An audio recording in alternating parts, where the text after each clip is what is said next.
الفيديو ده هقولك على حاجتين طبقيهم في حياتك هيفرقوا جدا معاكي ويخلصوكي من نص مشاكلك اللي انت اصلا مش عارفه تحليها ازاي. رقم واحد، تعلمي ازاي تتعاملي مع مشاعرك صح.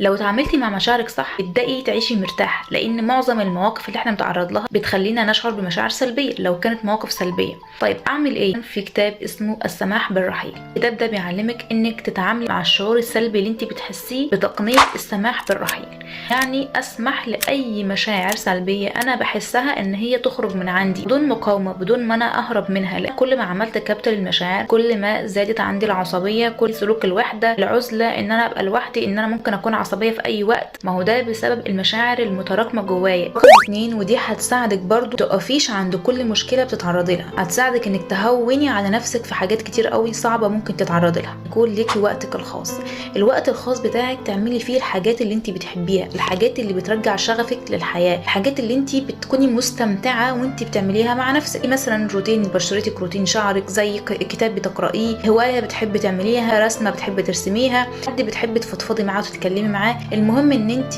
وقتك مش كله يكون للبيت وللاولاد وللزوج وللشغل وللدراسه. انت كده هتحس ان انت في روتين يومي ما بيتغيرش. لكن لما تحاولي تكسري الروتين وتعملي حاجه جديده تغير من مودك، تحسسك كده بطعم الانجاز، هيفرق جدا في شخصيتك ومش هتقفي عند كل المشاكل اللي انت بتتعرضي لها. وقتك الخاص ممكن تلعبي في رياضه، ممكن تقراي كتاب مفيد، حاجه مفيده على اليوتيوب، بودكاست او فيديو مفيد، ممكن تحضري كورس. المهم انت في حاجه بتعمليها، اهم حاجه تكوني بتستفيدي منها مش بتعمليها وخلاص، وبتطور منك ومن شخصيتك انت. الحاجتين دول استمر عليهم ان شاء الله هيفرقوا جدا في شخصيتك. حتى لو تعرضت لاي مشكله، كده كده مفيش حد ما بيتعرضش لمشاكل، بس لما تتعرضي لمشكله هتكوني قادره انك تحليها وتواجهيها بدون ما تهربي منها.